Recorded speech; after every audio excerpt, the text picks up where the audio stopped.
Now, breaking news from WRAL. Coverage you can count on. Breaking news, an Amber Alert is active out of Garner this morning. Police say a woman and her one-year-old child were taken. What they tell us about a demand for money before the two were abducted. And we're taking a look at our next weather maker, which is a high pressure system. It's going to start to funnel in warm air. I'll show you when our high temperatures are back to 90 degrees. Also, drinking water changes. Today, Harnett County leaders will decide on whether to keep adding fluoride to the water. The far-reaching impacts of this choice. Yeah, it carries over from Harnett into Wake County, several towns there. We'll talk about that and much more here as we get our Tuesday started with you at 6 o'clock. I'm Jeff Hogan. And I'm Renee Chu. Welcome to your Tuesday. Today we will crank up the warmth. We'll get into the 80s and our morning temperatures feeling comfortable out there. Elizabeth Gardner in the WRAL Severe Weather Center with a lovely sunrise. Ooh, we have a beautiful sunrise all across the viewing area. I can't wait to show you all of the cameras over the next little bit as that sun's coming up. Looks gorgeous here in Roxbury. You can see the flag flying on the courthouse lawn. Just a little bit of high, thin cloud cover out there for today. We are watching a front that'll bring us a chance of showers and storms tomorrow. So we'll talk more about that coming up. But our flow's out of the south today, so we're going to see a steady warm up. Right now it is 58 in the Triangle, but 48 in Goldsboro and 49 in Rocky Mount. Temperatures are mostly upper 40s to low 50s. It's just a little bit warmer right here in the Triangle. Overall, we're looking at about 5 to 15 degrees warmer in terms of our temperature this morning compared to yesterday. Upper 70s at lunchtime and highs in the low 80s. Today stays dry, but a warm front will bring us some showers and storms tomorrow. Could be during the evening commute. We'll take a look coming up. Ken? 6:01, Elizabeth. A rather quiet start to your morning commute. Nothing but green showing up all over live traffic sensors this morning. Let's take you outside, give you a live look at I-40 and Jones Sausage Road. For those of you coming in from Garner or Johnston County, you can see traffic flowing nicely in all directions. You're getting ready to head out the door. Tune us in on the radio, 101.5 HD3. We'll keep you updated all morning long. Breaking news, we are following an Amber Alert has been issued out of Garner for a 13-month-old girl. Police say 3 people abducted the girl and her mother. WRAL's Destiny Patterson is at the home where police say they were taken. Garner police say they were abducted after the suspects broke in and demanded $1 million, Destiny. That's right. And you can see that there's still a Garner police unit here on the scene, keeping an eye on the house. This is where they say that those suspects broke in. They were wearing masks, they had guns, and they demanded, as you mentioned, $1 million from that family here. And when they refused, the suspects took 13-month-old Gracia Salome Alejandro Benitez and her mother, Alondra Michelle Benitez de Jesus. Police say the suspects tied down the father, Eliud Alejandro Martinez, with tape and then drove off. Calling the units, we have a kidnapping. They left in a black Nissan Altima. According to that Amber Alert, they say that the baby was wearing a pink pajama shirt and red and yellow striped pajama pants. The suspects are described as 2 men and 1 woman. We know that both state and federal agencies are investigating, and they are still very much actively searching for that mom and daughter. We're going to continue to provide you updates. We're looking into this as much as we can to give you the latest information here. We're also hoping to learn more about a possible license plate number. That information has not been released yet. So once we get it, we'll bring it to you here. Destiny Patterson, WRAL News, live in Garner. More breaking news. The Wake County Sheriff's Office is looking for a missing 17-year-old. Annabella Botto was last seen near Chandler Ridge Circle in Raleigh. She's 5'6" and was last seen wearing a red hooded sweatshirt, gray sweatpants with a star on the leg, and Nike shoes. If you see her, if you have any information, please call 911. Today is the last budget meeting before Wake County schools vote on a plan to share with county commissioners. The district says it needs $60 million beyond its current budget. This is to continue operating as normal and open 4 new schools next year. So far, no new cuts are on the agenda for today. The board plans to vote on a proposal to commissioners on May 6th. The meeting starts at 3 p.m. today. We'll be watching to see how the final proposal shapes up as the vote gets closer. Tune in to WRAL News from 4 to 7 this evening for details of the district's funding needs. Today, a decision will be made over drinking water additives. Harnett County leaders will consider stopping the use of fluoride in tap water. WRAL's Kelsey Coffey is live at the Harnett County Resource Center and Library. Kelsey, this change would also impact families in parts of Wake County as well. Yes, Renee, it would. So there's probably less than a drop of fluoride in this one glass of water. But for some folks in Harnett County, that's still too much. So this morning, county leaders will be meeting in this building here in Lillington. They will vote on whether to remove fluoride from the water coming out of your kitchen sink. The Harnett County Board of Health voted to keep fluoride in the water supply last week, but county commissioners could put a stop to that today. This doesn't just affect people who live in Harnett County. Thousands of people in Holly Springs and Fuquay-Varina depend on this water supply too. A debate about fluoride is also happening on the federal level. The CDC says having fluoride in water systems benefits communities by preventing cavities, reducing oral health disparities, and saving money. But Health Secretary Robert F. Kennedy Jr. shared plans earlier this month for the CDC to stop recommending it.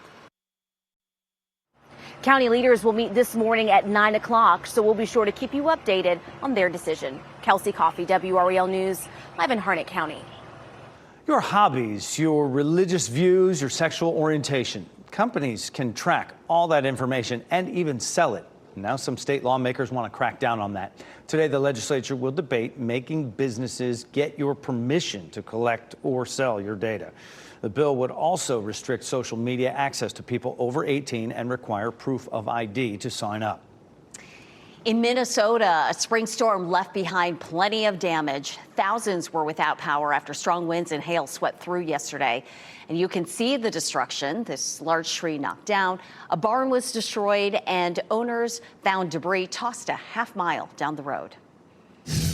Time is 6:06 here on the WRAL Live Center. Good morning. I'm Chris Levinget, and I'm following this breaking story in London right now. This massive fire underway at a power substation, and I'm going to show you 3 different vantage points here. First, up close, as you see these firefighters just tackling the flames here and how intense this is looking. And then we're going to go out a little bit across the street where you'll see someone from this vantage point. Notice how close the fire is to that block of flats that is there. We're talking about 80 people who had to be evacuated because of this, but no injuries reported. And then I want to show you this.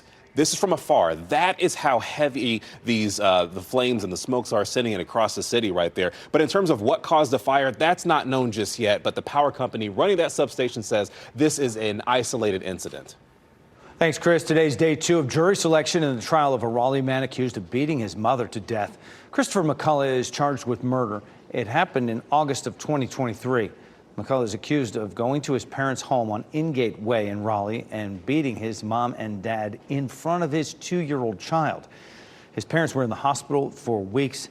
His mother died from her injuries. New documents show how McCullough plans to defend himself. His attorneys filed a defense called voluntary intoxication, meaning he was drinking when it happened. More or less the defense you use to negate one of the elements of the crime. In this case, it would be the intent that was necessary for first-degree murder. If convicted, McCullough faces life in prison or the death penalty. The Goldsboro Police Department will hold a funeral service this morning for a beloved K-9 officer. K-9 Lark died last month. The service begins at 9 this morning at the First Responders Memorial on the Wayne Community College campus. $40,000 is how much investigators say these 8 people stole from an elderly Chatham County man. They face a total of more than 180 felony charges, and they're accused of using that man's information and money to pay their bills and open credit cards. One Chatham County staff sergeant tells us this kind of crime is becoming more common. And that as family members start to get older and unable to keep up with things, keeping a track of their accounts. In this case, the daughter was power of attorney, and that's great because she was able to get a lot of records from the financial institution to help us where the father may not have been able to do that. He also adds it's important to know who you're letting into your home, especially when hiring a home health aide to take care of a loved one. Fayetteville Mayor Mitch Colvin is calling for sweeping safety changes in the city. He called for a special meeting next week to discuss declaring a public safety state of emergency, a strict 9 p.m. curfew for unsupervised teens, and more security, including an expansion of the city's camera network. If it saves one life, it's successful. So, we're going to do practical things.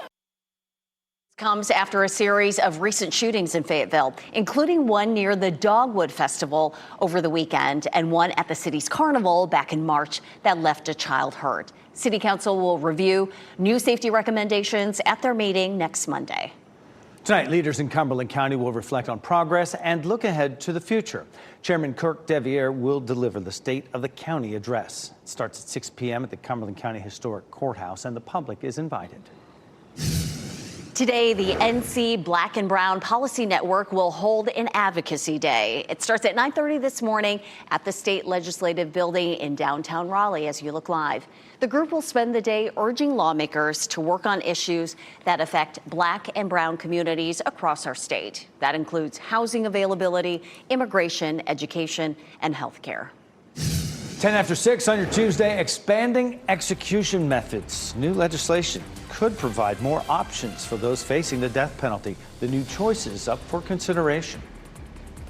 And massive blackouts. Authorities in Spain are working to figure out what caused a massive power outage. The investigation underway this morning. And the kids heading out the door to school may need a jacket. Our temperatures are in the mid-50s, a little bit warmer than yesterday, and a pleasant afternoon with highs in the low 80s. Rain's back in our forecast for tomorrow. I'll walk you through the timeline. And have a look at your winning Powerball numbers on your screen. 26, 43, 51, 56, 60. The Powerball is 24. The multiplier is 4. As you get into your car, tune to WRAL News Plus on your radio. In Raleigh on 99.3 FM. In Durham, 96.5 FM. And everywhere on 101.5 HD3.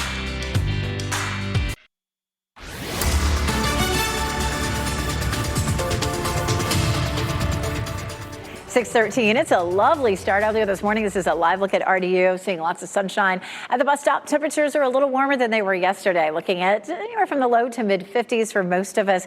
Skies are clear. You don't have to worry about any rain for it today. It's just going to be a very pleasant day today. And as the kids are getting off the bus, the temperatures are likely to be in the low 80s. Take a look at these high temperatures for today. Looking at 84 degrees there in Benson, 83 at RDU. Just looking at a really nice day today. Low humidity. Maybe you're thinking about heading out to the Canes game to do a little tailgating ahead of the game. Should be great for that too. 60 degrees at 6 o'clock, and once that game is over, temperatures are in the mid-70s. So good looking forecast. Now we do have some rain in the forecast for tomorrow. We'll walk through our chances for the rest of the week. Ken?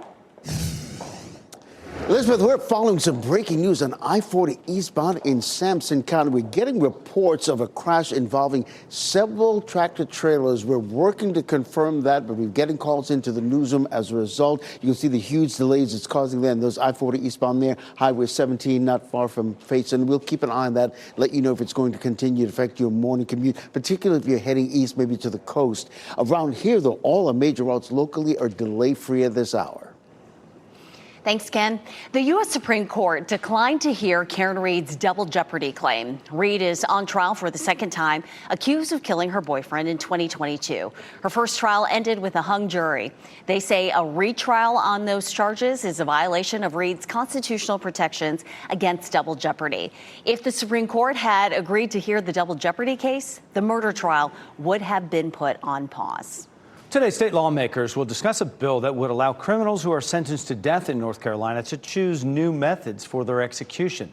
State law currently identifies lethal injection as the primary mode for capital punishment in North Carolina.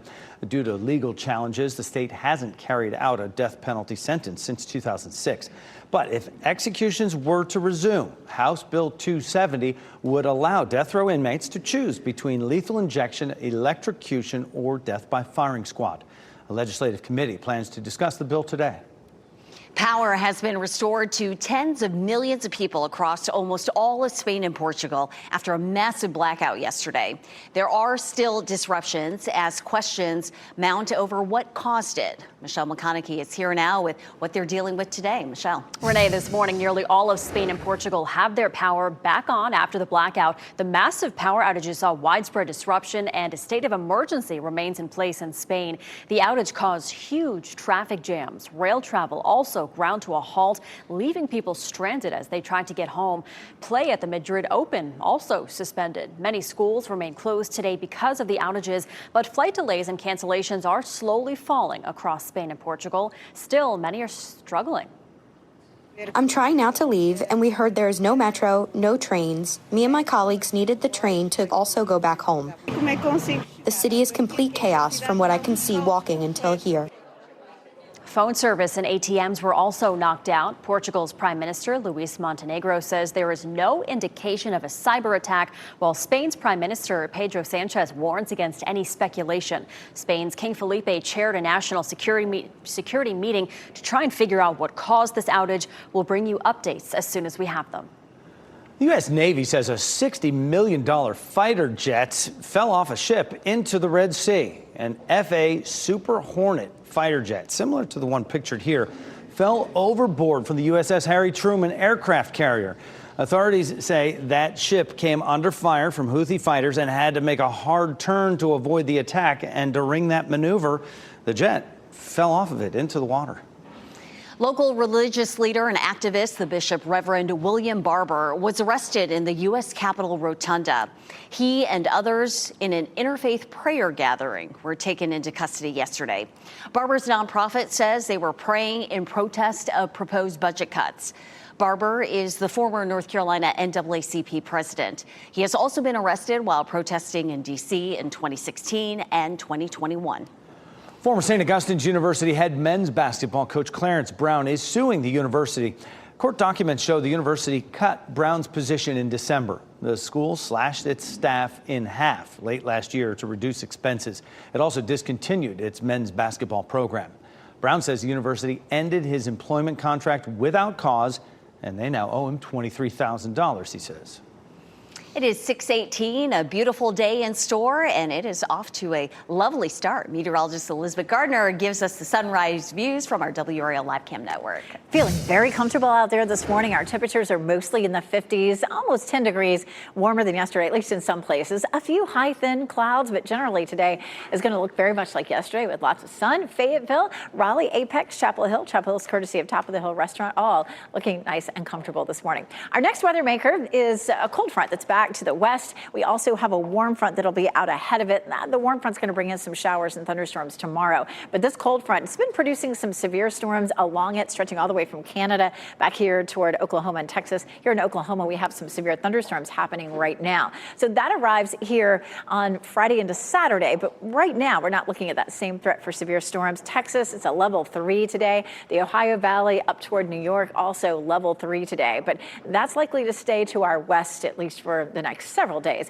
This is Futurecast for tomorrow. We are a little bit more cloudy for tomorrow. That warm front sinks southward and brings some showers and thunderstorms mid to late afternoon. So it could be something that affects our evening commute, maybe a bit wet and stormy during the evening commute. But right now, we're not under a threat for severe storms. This high pressure system holds this front back for a pretty long time. As a matter of fact, it's a little slower looking than it was yesterday. Some showers and storms for tomorrow, a small chance on Thursday. And then as we get into Friday and Saturday, we start to see the front moving closer to us. There's Friday at 7 p.m. and then there's Saturday at 2 p.m. So very similar to last weekend. Saturday's looking a little wetter and Sunday's looking dry and cool. 40% chance tomorrow, 40 on Friday and again on Saturday. Again, we'll continue to watch that. No, for 3 days total, Thursday, Friday, and Saturday, this is how much rain we could end up seeing total. A significant amount. We're looking at maybe a half an inch, 3/4 of an inch, up to an inch, which is good. We could definitely use it. For Saturday, put the yellow light on for outdoor plans, just depending on the timing of that front. But Sunday looks like another gorgeous day with lots of sunshine.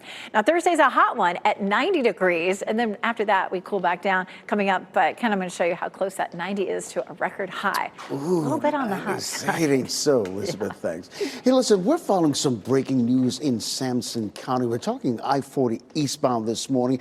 This is near Faison, just southeast of Newton Grove. We're getting calls into our newsroom that this involves several tractor trailers. We're working to confirm that. We have a crew on the way to the scene, and we'll let you know. Depending on whether or not you're heading to the coast this morning, this will definitely affect you. Around here, we just have a disabled vehicle, a driver needing some help on the eastbound lanes of the Beltline near Glenwood Avenue, but nothing really that's going to affect any of our major routes, including here, I-40 Wade Avenue, all looking nicely in both directions.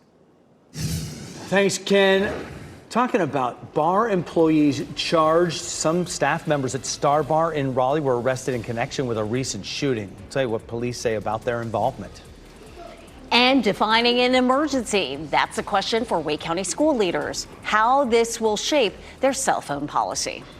Also ahead on today, the latest details from Clearwater, Florida after a deadly hit-and-run boat crash.